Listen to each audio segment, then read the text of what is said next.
오늘은 성령강림절, 성령강림곡 제12번째 주일입니다. 시편 124편 1절과 7절 말씀을 읽고 하나님을 예배하는 자리로 나아갑시다. 이스라엘은 이제 말하기를 여호와께서 우리 편에 계시지 아니하셨더라면 우리가 어떻게 하였으랴. 우리 영혼이 사냥꾼의 올무에서 벗어난 새같이 되었나니 올무가 끊어짐으로 우리가 벗어나도다. 아멘.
전능하사 천지를 만드신 하나님 아버지를 내가 믿사오며 그 외아들 우리 주 예수 그리스도를 믿사오니 이는 성령으로 잉태하사 동정녀 마리아에게 나시고 본디오 빌라도에게 고난을 받으사 십자가에 못 박혀 죽으시고 장사한 지 사흘 만에 죽은 자 가운데서 다시 살아나시며 하늘에 오르사 전능하신 하나님 우편에 앉아 계시다가 저리로서 산자와 죽은 자를 심판하러 오시리라. 성령을 믿사오며 거룩한 공예와 성도가 서로 교통하는 것과 죄를 사하여 주시는 것과 몸이 다시 사는 것과 영원히 사는 것을 믿사옵나이다. 아멘. 교동문 77번 요한복음 3장입니다. 교동문 77번 요한복음 3장 우리 함께 교독하도록 하겠습니다. 하나님이 세상을 이처럼 사랑하사 독생자를 주셨으니 이는 그를 믿는 자마다 멸망하지 않고 영생을 얻게 하려 하심이라.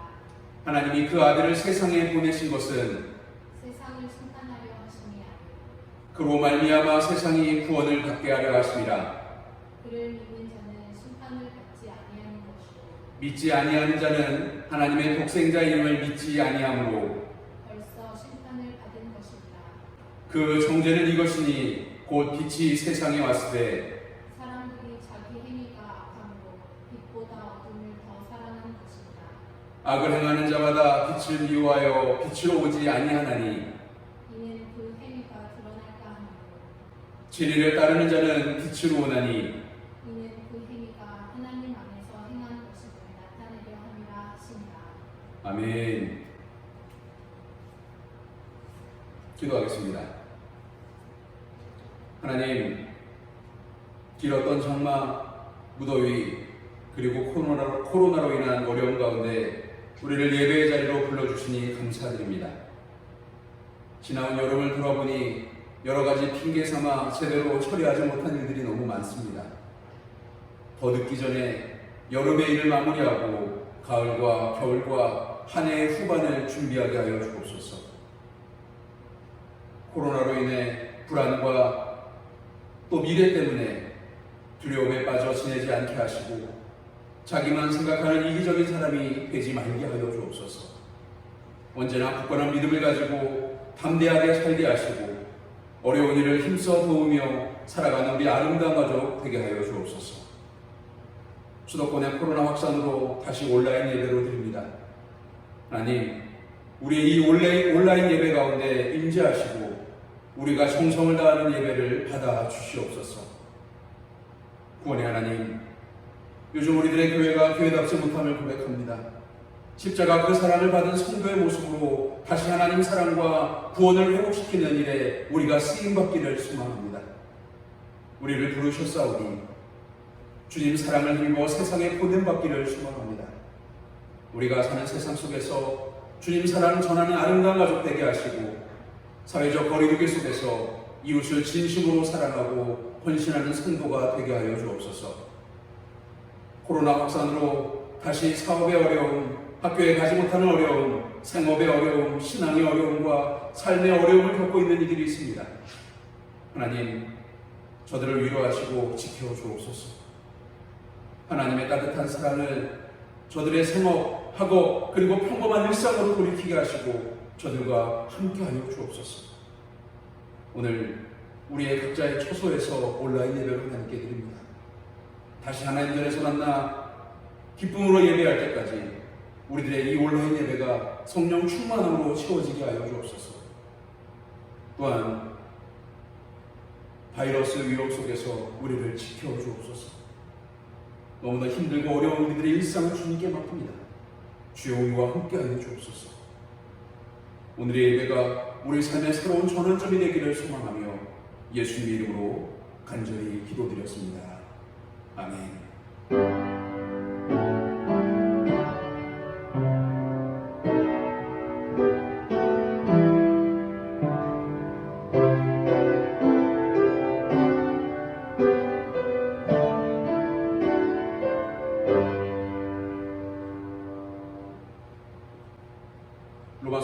로마서 12장 1절에서 8절까지 말씀, 신약성경 로마서 12장 1절에서 8절까지 말씀 우리 한 목소리로 같이 봉독하도록 하겠습니다. 로마서 12장 1절에서 8절까지 말씀입니다.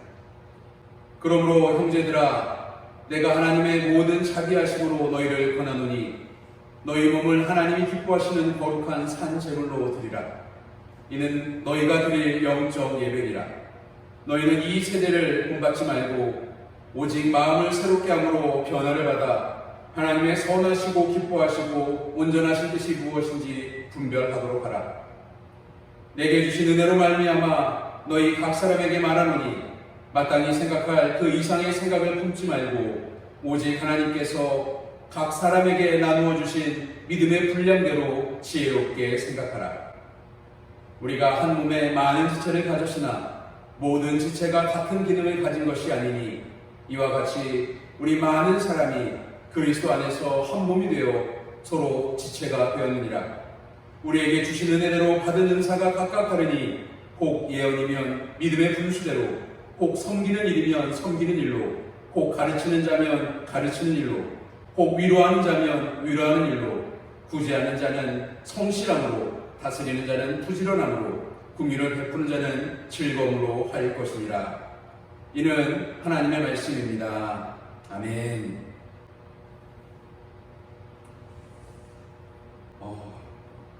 다시 이렇게 온라인 예배로 모였습니다. 너무나 아쉽고 또 너무나 답답한 현실 속에 우리들이 있습니다. 무엇을 어떻게부터 말씀을 드려야 될지 굉장히 많이 고민을 했습니다. 교회 모습이 자꾸 세상과 충돌하는 모습처럼 보여서 너무 안타까워서, 또 그것이 너무 가슴 아파서, 또 이 코로나 사태 속에서 교회 이름이 자꾸 거론되는 것 때문에 너무 부끄러워서 먼저 죄송하다는 말씀을 먼저 드리겠습니다. 사회적 거리두기 2단계 시행으로 피해를 보는 이들이 있습니다. 직장 다니는 분들, 또 학생들, 특별히 자영업 하시는 분들, 중소상인들, 또 학생들은 또 계약을 앞두고 있었어요. 이분들에게 그리스도인의 이름으로 사과드립니다. 지금까지 우리 한국교회는 언제나 사회 속에서 이웃과 함께하기를 소망하는 교회였습니다.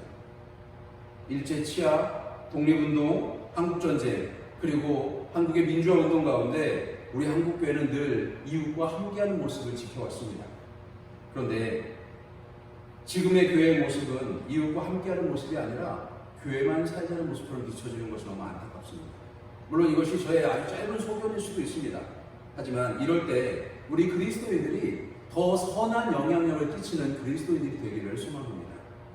그래서 그 선한 영향력을 가지고 하나님과 함께 이웃과 다시 복음 가운데로 또 세워지는 교회와 성도들이 되시기를, 우리 아름다운 가족들이 되시기를 주님으로 간절히 축원합니다. 우리 옆에 있는 분들과 좀 인사했으면 좋겠어요. 가족들이지만 같이 인사하면서 선한 영향력을 가집시다라고 인사하겠습니다. 함께 인사하겠습니다. 선한 영향력을 가집시다. 오늘 우리는 사회적 거리두기 2단계 시행으로 온라인 예배로 드립니다. 비록 얼굴을 대면하는 예배는 아니지만 각자의 삶의 터전에서 진심을 다하는 우리 아름다운 가족들의 예배가 되기를 다시 한번 축복합니다. 그리고 당부드리고 싶은 것은 예배를 드리면서 누군가를 향해서 지탄하는 마음이나 또 비방함이 아니라 그럼에도 불구하고 감사하고 그럼에도 불구하고 하나님의 이름을 부를 수 있는 귀한 예배가 되기를 소망해 봅니다.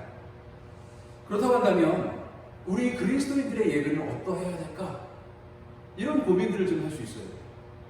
여러분들의 예배는, 오늘의 예배는 어떤 모습입니까? 자다가 일어난 모습대로 그냥 잠옷 같은 거 입고 머리는 헝클어져 있고 그렇게 예배를 드리고 있습니까? 아니잖아요. 늘 당부드리는 거지만 온라인 예배라도 복장을 갖추시고 또 성경책을 가져다 놓고 마음을 다해 정성을 다해 드리는 예배가 되어야 됩니다. 구약의 예배의 모습, 성경에서 말하고 있는 구약적인 예배의 모습은 인간이 하나님 앞에 재물을 가지고 와서 그 재물에 자기의 죄를 전가하고 그리고 그 자기의 죄를 전가받은 재물을 하나님께 드리는, 동물을 하나님께 드리는 그런 예배의 모습, 그런 형태의 모습이었습니다. 하지만 그리스도께서 오늘 우리들에게 오심을 통해서 십자가에서 피 흘리시고 또 죽으시고 부활하심으로 말미암아 우리는 죄로 인해서 그리스도와 함께 죽고 그리스도와 함께 다시 부활해서 하나님을 아버지라 부르는 예배를 드릴 수 있는 성도가 되었습니다. 그리스도인이 되었습니다. 다시 말해서 우리 삶 전체를 하나님께 제물로 드릴 수 있는 산 제물이 되는, 내 스스로가 산 제물이 되는 영적 예배를 드릴 수 있는 사람들이 되었다는 거예요. 오늘 본문에서 사도 바울이 아주 중요한 이야기를 합니다. 그것은 예배자의 태도와 예배자의 모습에 대한 이야기들을 말씀하고 있어요. 오늘 본문에서 말하고 있는 2절의 말씀을 좀 볼게요. 2절의 말씀을 보면 너희는 이 세대를 본받지 말고 오직 마음을 새롭게 함으로 변화를 받아 하나님의 선하시고 기뻐하시고 온전하신 뜻이 무엇인지 분별하도록 하라 라고 말씀합니다. 여러분, 하나님의 선하시고 기뻐하시고 온전한 뜻이 무엇인지 분별하래요. 그런데 더 중요한 것은 무엇이냐면 그 앞에 남아있는 단어가, 우리는 늘 그 뒤에 있는 부분 분별하는 게 물론 중요해요. 근데 앞에 있는 부분의 전제 조건을 먼저 생각해 볼 필요가 있어요. 이 세대를 본받지 말라. 여러분, 요즘에 보세요. 얼마나 빨리 변해요. 건물을 하나 쓰는데도 요즘에는요, 몇 개월도 안 걸려요. 한 달이면 뚝딱 져버리는 건물들도 있어요.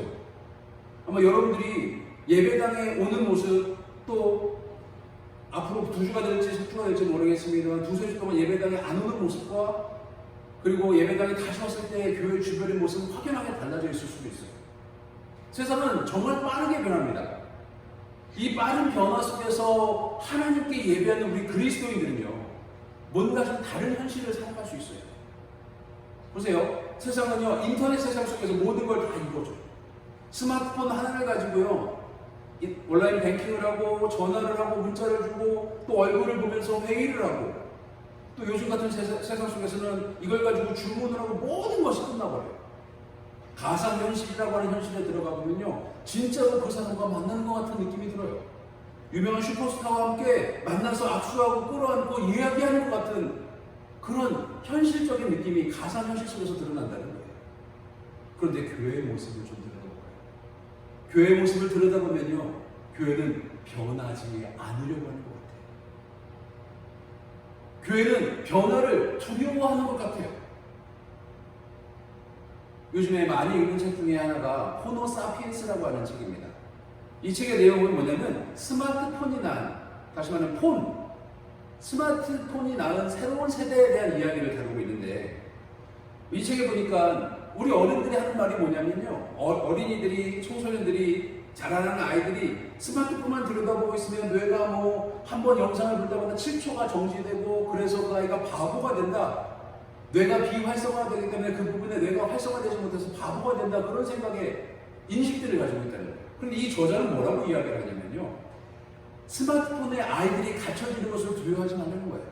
왜냐하면 지금 자라나는 아이들은 그 스마트폰, 컴퓨터, 인터넷, 가상현실 속에서 모든 것이 가능한 세상이 될 거라는 거예요. 그런데 교회의 모습은 어떻습니까? 아직도 옛 유물을 버리지 못하는 교회의 모습을 고수하고 있어요.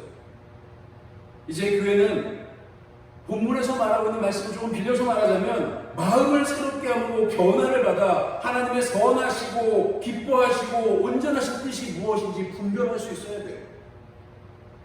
여러분, 그리스도인들에게, 교회에게 가장 중요한 모습이 바로 이 분별하는 모습이에요. 어떤 변화가 되어야 돼요. 어떤 분별이 일어나야 돼요. 어떤 것은 하나님이 기뻐하시고 어떤 것은 하나님이 기뻐하지 않는지, 그런 분별이 있어야 돼요. 어떤 것이 하나님의 뜻이 있는지 그것을 분별할 수 있어야 돼요. 그러면 교회 모습 속에 어떻게 분리해야 되느냐? 여러분, 제가 자라고 있던 세대 속에서는 그런 것들의 변화가 오기 시작하던 세대였어요. 교회 안에 피아노 외에 다른 악기들이 들어와야 되느냐 말아야 되느냐, 이걸 고민하던 시대였어요. 처음 드럼이나 전자 피아노나 여러 가지 기타 같은 것들이 교회 안에 들어올 때 굉장히 큰 어려움이 있었어요. 그런데 지금 보세요. 그런 것들이 교회 안에 들어와 있는 게 너무나 당연한 세상이 되어버렸죠. 그런데 그때 교회에 드럼을 갖다 놓는 게 말이 됩니까? 라고 또 찬양 사역자들이 교회 안에서 막 할례를 칠 때 딴따라들이 교회에 있는 것이 말이 되냐고 말하던 분들 지금 다 어디가 계시냐는 겁니다. 변화는 언제든지 일어날 수 있어요. 그러면 교회는 세상의 변화를 따라갈 수 있어야 돼요. 우리들이 가지고 있는 세상의 변화를 따라갈 수 있는 가장 좋은 것은 뭐냐면 분별이라고 말씀드린 것처럼 우리들의 그 변화가 하나님의 어디를 바라보고 있는지만 그것만 파악할 수 있습니다. 우리는 자꾸 하나님이 우리만 바라보고 있다고 생각해서 그 분별하지 못하는 세대가 됩니다. 하나님은요, 우리만 바라보고 있을 뿐만 아니라 아직도 하나님을 거부하고 있는 저 세대, 하나님을 알지 못하는 세대, 울고 힘들어하고 쓰러져 있는 저 세대를 바라보기를 소망하세요. 그럼 교회는 그들 향해 다가갈 수 있는 방법들을 찾아야 돼요.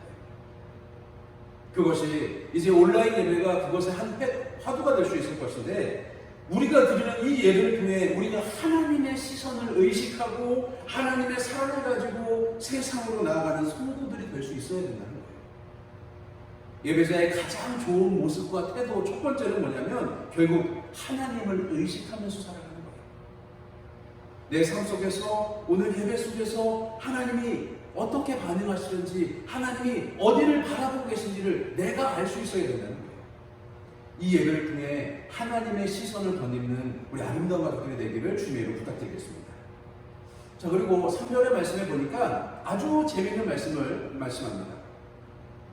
내게 주신 은혜로 말미암아 너희 각 사람에게 말하노니 마땅히 생각할 그 이상의 생각을 품지 말고 하나님께서 각 사람에게 나누어 주신 믿음의 분량대로 지혜롭게 생각하라 라고 말씀합니다. 여러분, 사도 바울이 예배자에게 하는 소망 가운데 하나가 뭐냐면 마땅히 생각할 그 이상의 생각을 품지 말라는 거예요. 여러분, 이 생각이라고 하는 단어가 저는 처음에 한자어인 줄 알았어요. 그래서 국어사전을 찾아보니까 생각이라고 하는 한자어는요, 사슴의 뿔, 살아있는 사슴의 뿔을 이야기할 때 생각이라고 그러더라고요. 그럼 내가 생각하는 이 본문에서 말하는 생각이 뭘까? 다시 찾아보니까요, 순우리말이더라고요. 생각.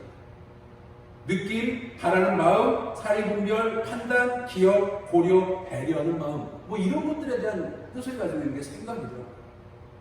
오늘 본문에서 바울이 말하고 있는 이 생각이라는 것은 무엇이냐면 결국 사리우를 분별할 줄 알고 판단하는 것을 말하는 거예요. 세상을 살아가다가 우리에게 가장 큰 영향력을 끼치는 것은 나의 생각일 거예요. 그런데 생각할 그 이상의 생각을 품지 말라고 하는 바울의 오늘 말씀은 결국 교만하지 말라는 거예요. 하나님보다 앞서 생각하지 말라는 거예요. 바울이 멍청해서 생각 이상의 생각을 품지 말라고 말하는 게 아니라 바울은 굉장히 똑똑한 사람이었어요. 그런데 자기가 하나님을 알고 나서 그리스도의 구원을, 복음을 받아들이고 나서 보니까 하나님의 앞서가심이 자기가 그 능히 쫓아갈 수 없음을 고백하는 거예요. 그래서 내가 생각하는 생각 이상의 것을 생각하지 말라는 거예요. 지금 하나님이 주시는 생각을 가지고 살아가라. 하나님의 생각을 인식하고 살아가라. 사도 바울은 그 말씀을 하고 있는 거예요. 오늘 말씀 중에 가장 중요한 부분은 바로 우리를 주목하고 계시는 하나님에 대한 것이에요. 여러분 보세요. 내가 생각하는 것은요, 내가 누군가를 생각하는 것은요, 내가 그 사람을 주목하고 그 사람에게 관심이 있기 때문인 거예요. 하나님이 나보다, 내 생각보다 앞서 가신다는 건요, 나에게 관심이 있고 나를 주목하고 계신다는 거예요. 하나님이 나를 지켜보고 계신다는 거예요. 여러분, 나를 지켜보시는 하나님보다 앞서가지 마시고 부탁드리겠습니다. 또 한 가지는 우리 오늘 3절에서 주의 깊게 바라봐야 될 것은 각 사람에게 나누어 주신 믿음의 분량대로라고 하는 문장이에요. 여러분, 이 믿음의 분량이라고 하는 말을 의아하게 생각하시는 분이 계실 텐데, 믿음을 정해놓은 분량이라, 이것이라고 이해하면 안 돼요. 정해놓은 믿음의 분량이 있다, 그렇게 생각하시면 안 돼요. 우리에게 가장 좋은 것을 주기 원하시는 하나님, 우리를 주목해서 바라보시는 그 하나님 믿는 내가 어떻게 살아야 되는지에 대해서 사도 바울이 아주 날카롭게 분석하는 것이 오늘 본문의 말씀입니다. 내가 지금 느끼는 하나님, 나를 주목해보고 계시는 하나님, 그 하나님 주시는 지혜를 가지고 살아가는 것, 이것이 믿음의 분량입니다. 우리는요, 믿음의 분량이 어떤지를 체크해 볼 필요가 있어요. 나를 통해 하나님이 어떤 일을 하실지를 기대하는 게 내 믿음의 분량이 될 수 있어요. 근데 그것이 그냥 모든 걸 다 덮어놓고 내 생각대로, 그냥 하나님 생각이 아니라 내 생각대로 내가 마음대로 믿음의 분량을 이만큼 키워놓고 하나님 이만큼 주셔야 됩니다, 이게 아니에요. 내가 이 믿음의 분량이라는 것은 내가 결국 하나님을 바르게 알고 그 하나님을 믿는 믿음으로 그 믿음을 가진, 바른 믿음을 가진 나의 모습이 믿음의 분량이 되는 거예요. 하나님을 바르게 아는 사람이 가진 믿음, 그것이 믿음의 분량이 된다는 거예요. 자, 그러면 믿음을 가진 내가 어떤 사람인가라고 하는 것이 오늘 본문에서 중요한 이야기입니다. 4절과 5절 말씀 보세요. 우리가 한 몸에 많은 지체를 가졌으나 모든 지체가 같은 기능을 가진 것이 아니니 이와 같이 우리 많은 사람이 그리스도 안에서 한 몸이 되어 서로 지체가 되었느니라 라고 말씀합니다. 우리 몸에 신체에 여러 가지 지체들이 있어요. 손가락이 있고 발이 있고 얼굴, 눈, 코, 입, 여러 가지들이 있어요. 그런데 아무리 많은 능력을 가지고 있는 지체라고 할지라도 몸의 모든 일을 혼자 다 할 수는 없잖아요. 세상도 우리가 아무리 많은 능력을 가지고 있다고 할지라도 하나님과 함께 하지 않고서 혼자서는 아무것도 할 수 없어요. 교회라는 신앙 공동체도 마찬가지예요. 우리들의 신앙 공동체의 모습은 하나님을 신뢰하는 지혜로운 백성들의 연합이 되는 것이 신앙 공동체가 되어야 돼요. 하나님의 백성된 우리가 연합할 수 있는 곳이 신앙 공동체가 되어야 됩니다. 이것이 세상 안에서 다른 신앙 공동체의 모습입니다. 손가락이 아무리 많은 일을 한다고 해도 그 손가락끼리만 모이면 아무것도 할 수 없는 거예요. 그것처럼 우리 교회, 한국교회, 그리고 열방의 모든 교회들, 이 세상의 모든 교회들이 연합해서 할 수 있는 일이 있어야 된다는 거예요. 그러면 한국교회, 전 세계의 모든 교회들이 연합해서 할 수 있는 일들이 뭘까요? 그 연합해서 할 수 있는 일들은 하나님의 나라를 완성해가는 일들이 되어야 돼요. 여러분, 그런데 오늘의 한국교회의 모습을 좀 들여다보자고요. 연합이 아닌 분열의 모습처럼 보일 때가 너무나 많아서 가슴이 아파요.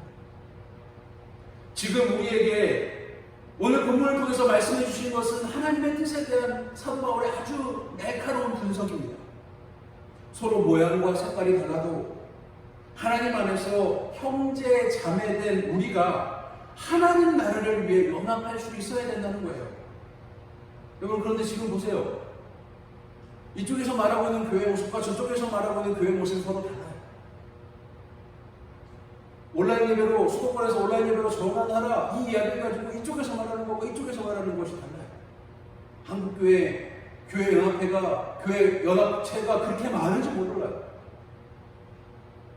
여러분, 그 대표자들이 하는 얘기가 다 다르면요, 한국교회 교회들은 어디로 가야 되냐고. 그것은 서로의 다름을 주장하는 것밖에 안 돼요. 여러분, 여기서 우리가 할 수 있는 일들은 다름을 주장하는 것이 아니라 하나님의 나라와 하나님의 역사를 기대하며 하나님 나라를 위해서 순종하는 일들이 되어야 돼요. 그리스도인된 우리가 누구를 시기하거나 또 누구를 미워하거나 또 내 스스로가 교만해지기 시작하면 그리스도인답지 못해요. 이것은 우리가 너무나 잘 알고 있는 그리스도인들의 단점이 되어버립니다. 연합하지 못하는 것, 이것도 그리스도인답지 못하는 거예요. 지난주 중에 인터넷 사이트에서 아주 충격적인 이야기를 들었습니다. 한 부부가, 아주 젊은 부부가, 양가 시아버지, 친정아버지가 다 장모님이에요.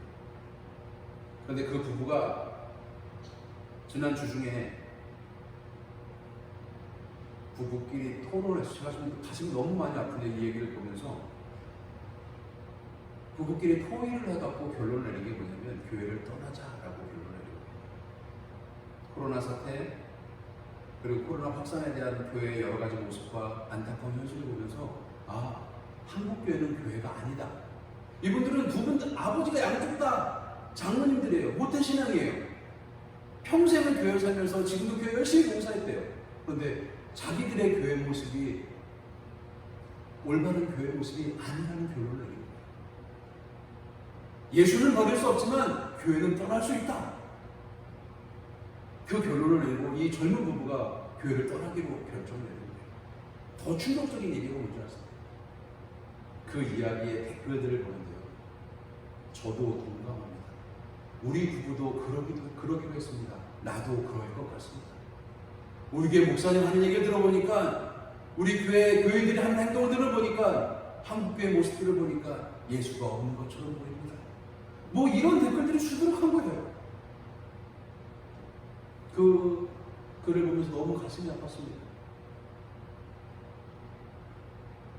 연합하지 못하는 것, 그리스도인답지 못하는 모습인 거예요. 예배를 한국교회가 얼마나 열심히 드렸어요. 한국교회가 예배에 대한 모습을 얼마나 열중해서 드렸어요. 그렇게 열심히 예배했는데 교회를 떠나겠다는 거예요. 다음 세대. 이제 막 가정을 이룰 세대들이 주례를 목사님이 해주고 양가 부모님이 다 장로님이 그런 세대들이 교회를 떠나겠다는 거예요. 지금 우리를 아프게 만드는, 지금 우리가 아프게 하는 교회의 모습, 한국의 모습, 교회를 거부하는 그 사람들의 모습 품고 기도할 수 있는 사람들이 필요할 수도 있습니다. 우리를 아프게 하는 사람들이 변하든 우리가 변하든 그것은 하나님의 연합 가운데서 분명히 일어날 역사가 되어야 됩니다. 우리가 하나님 나라를 위해 연합하는 것, 하늘을 가는 길 위에 올바로 서 있는 그리스도인들의 모습입니다. 아니 저들은 우리를 받아들이지 않는데 우리가 저들과 왜 연합을 합니까? 네, 물론 그럴 수 있죠. 그런데 더 중요한 것은 하나님은 우리의 죄로 향해 가는 우리를 위해 먼저 저어주셨다는 거예요. 독생자 예수를 보내시고 우리를 위해 죽으심으로 우리의 죄를 사하심으로 우리를 끌어안기 원하셨다는 거예요.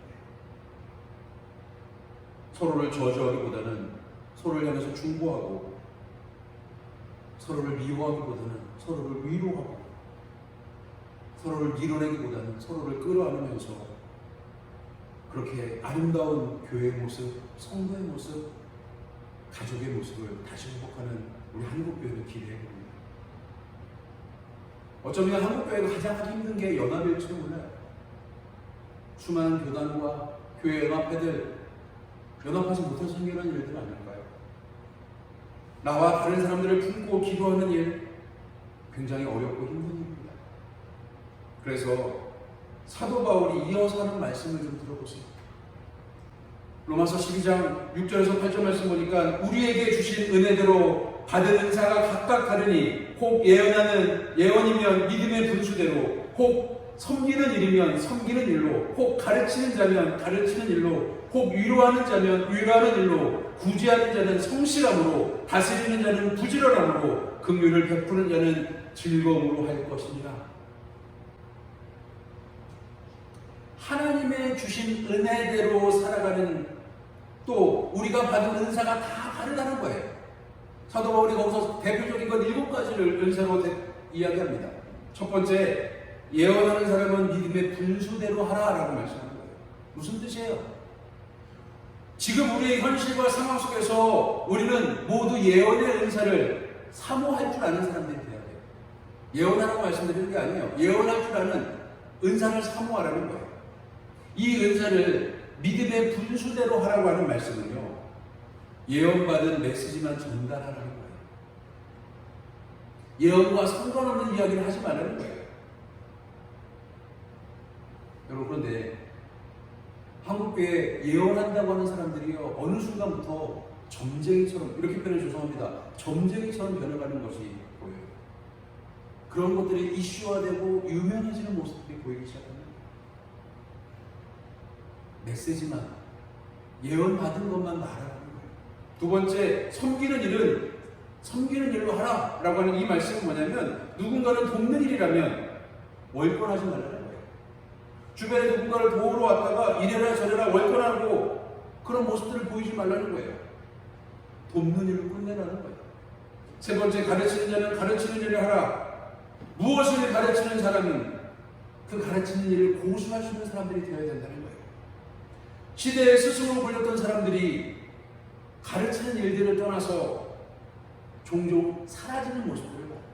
정치를 하거나 또 연예인이 되거나 이런 모습들, 시대의 스승이라고 말했던 사람들이 이런 모습에 나와서 변화된 모습을 이야기하다가 사라져버리는 모습들 많은 거예요. 가르치면 결국 정해놓은 교환대로 혹은 정해놓은 내용대로만 할 수 있어야 된다, 그 말씀일 거예요. 네 번째, 위로하는 자는 위로하는 일로 하라는 거예요. 위로를 성경적으로 해석하면 무슨 얘기냐면 격려하고 안내하는 일을 말하는 거예요.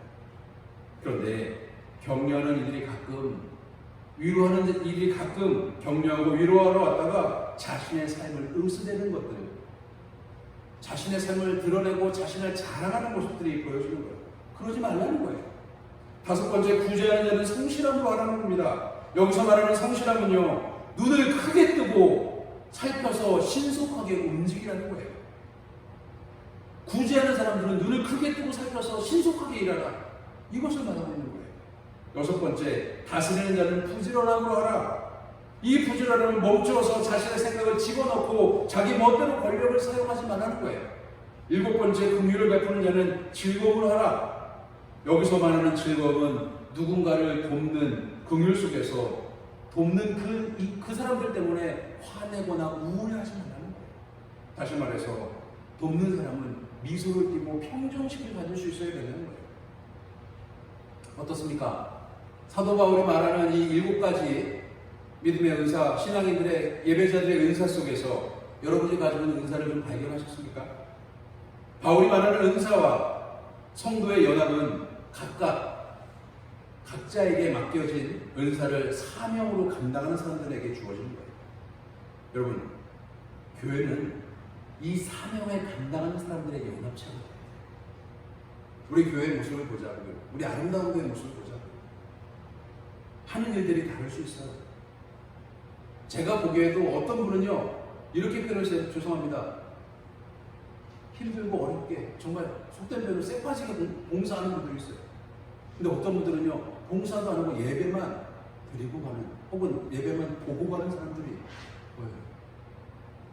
여러분, 그런데 이 모습이든 저 모습이든 교회는 연합돼야 됩니다.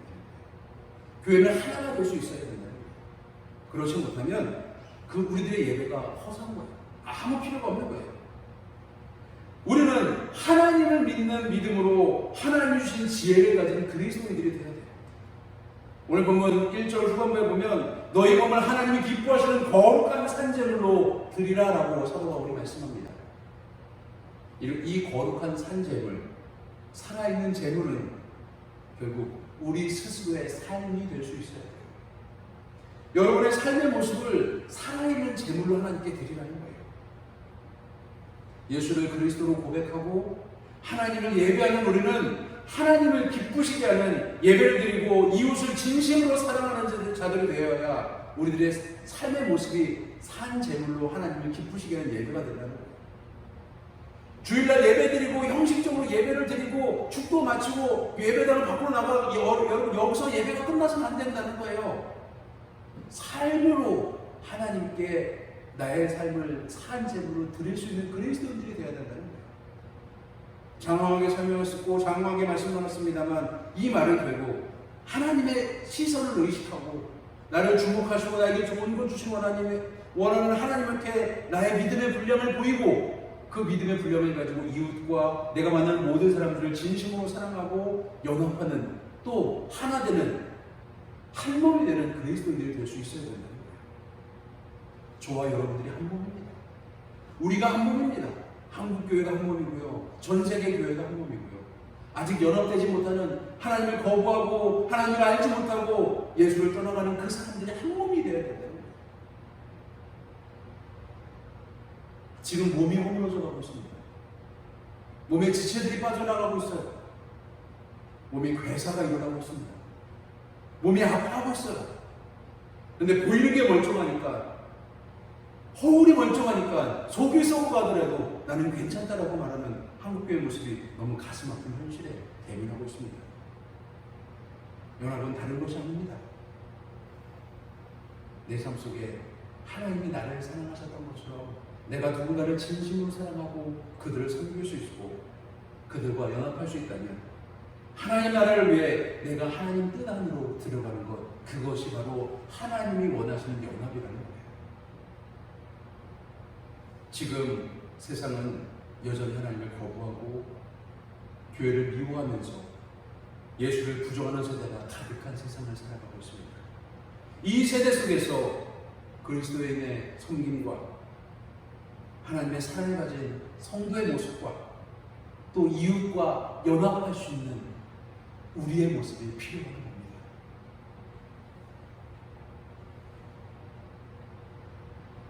하나님을 거절하는, 교회를 떠나가는, 예수를 부인하는 저들을 향해서 하나님의 사랑이 지닌, 하나님의 사랑을 포함하고 있는, 하나님과 한 몸을 이루고 있는 나를 보내달라고 하나님께 간청할 수 있어야 해요. 저들을 위해 내가 가겠노라고 고백할 수 있어요. 하나님께 진심으로 진정한 예배를 드리고 또 그 예배를 통해서 삶을 하나님께 산 제물로 드릴 수 있는 내가 됐다면 사도 바울이 권고하는 이 시대 속에 주시는 새로운 마음, 변화를 받는 새로운 사람으로서 시대를 분별하고 또 그 변화받는 모습으로 이웃을 섬길 수 있는 내가 되어야 된다는 겁니다. 그리고 그리스도인의 몸의 한 지체가 돼서 하나님 나라와 연합하고 하나님의 공동체와 연합해서 주신 은사대로 역할을 감당하면서 교만하지 않고 하나님의 시선을 느끼며 삶을 거룩한 제물로 드리는 그리스도인들이 되어야 한다는 겁니다. 우리 아름다운 가족 여러분, 그리스도인으로 우리의 일상은 이제 하나님이 주시는 지혜대로 기쁨이 넘치는 삶을 위해 오늘 나를 이웃과 세상을 향해 보내달라고 간구하는 삶으로 또 그 일을 감당하는 모습으로 세상으로 나아가는 우리 아름다운 가족들 되기를 주님의 이름으로 간절히 축원합니다. 기도하겠습니다. 하나님 감사합니다. 하나님 주시는 마음을 가지고 시대를 따르지 않고 변화를 받아 분별하는 자가 되기를 소망합니다. 그리스도의 한 지체로서 그리스도와 한 몸을 이루는 성도로서 오늘 이곳에서 온전히 하나님을 따르고 또 일상을 하나님께 거룩한 제물로 드리기를 소망하며 세상으로 나아갑니다. 우리와 함께 하시고 우리가 연합하는 곳에 주여 함께 하여 주옵소서. 예수님의 이름으로 기도드렸습니다. 아멘. 우리 찬송가 495장 부르시면서 우리 가정 예배 또 온라인 예배지만 준비하신 예물 드리도록 하겠습니다.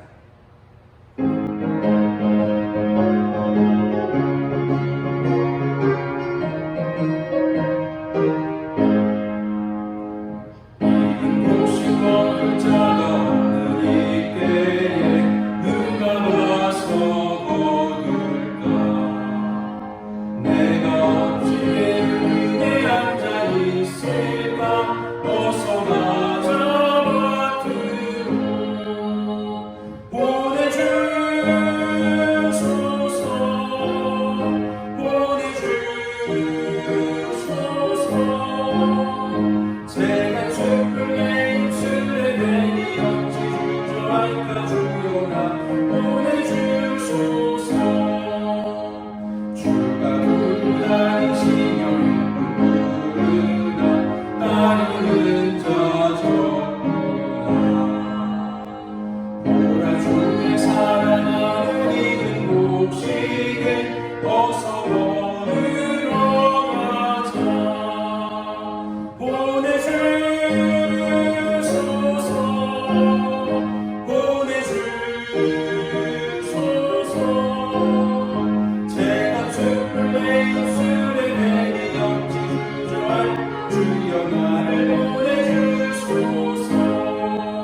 오늘 우리들에게 예배드리게 하시니 감사합니다.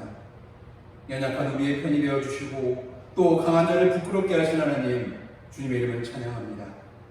부족한 우리를 불러 하나님의 것 되게 하시고 주님의 뜻을 헤아리고 또 주님의 지혜를 경험하며 믿음의 분량을 경험하는 자 되게 하시니 감사합니다.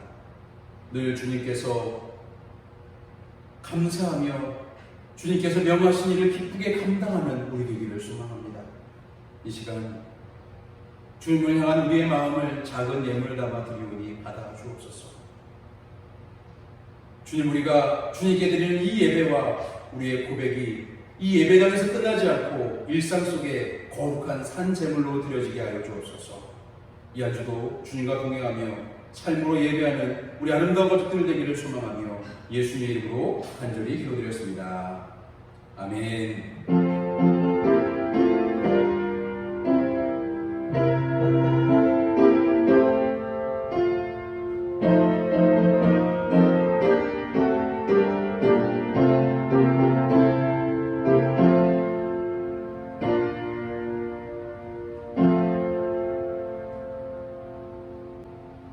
우리 옆에 있는 분들 한 번 더 인사할까요? 삶으로 예배하는 그리스도인 됩시다.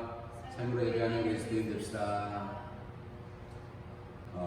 그리스도인으로 살아가는 8월을 네 번째 주인가요? 네. 지혜로운 그리스도인들이 되기를 소망합니다.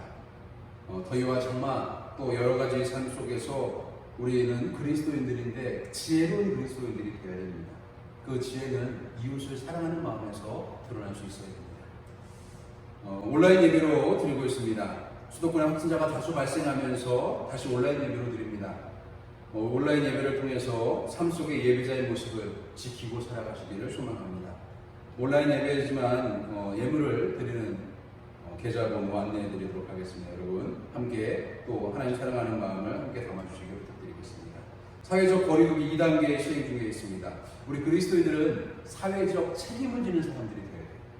생활 방역 속에서 적극 동참하고 또 나와 이웃을 사랑하는 모습으로 그 일에 함께하는 성도들이 되어야 됩니다. 특별히 정부에서 요구하는 것처럼 앞으로 2주간 8월 마지막 날까지 외출과 모임 등을 삼가하시면서 또 이 사회적 거리두기에 동참하는 우리 아름다운 가족들 되시기를 주님의 이름 부탁드리겠습니다.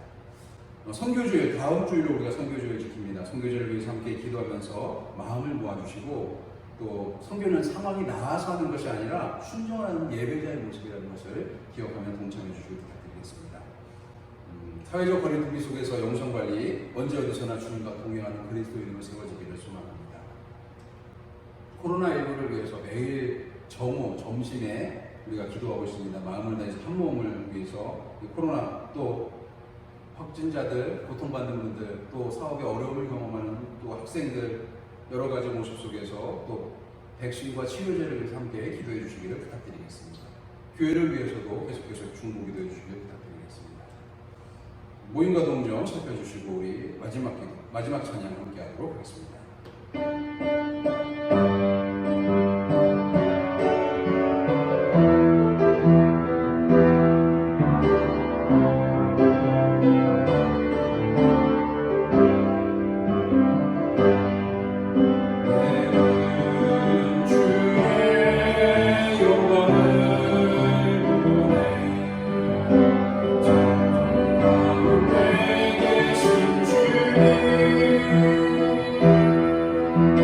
그리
이제는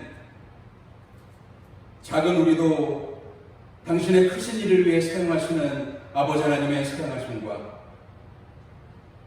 부족한 우리에게도 기꺼이 당신의 일을 맡겨주시는 그리스도의 은혜와 주님의 부르심에 아멘으로 응답하며 부르시는 성령의 동행하심이 주님의 편이 되어서 주님의 일을 감당하며 살기로 다짐하고 이제 일상으로 세상으로 나가는 우리 아름다운 것들 위해 이제로부터 영원토록 함께 하시기를 간절히 축원하옵나이다. 아멘.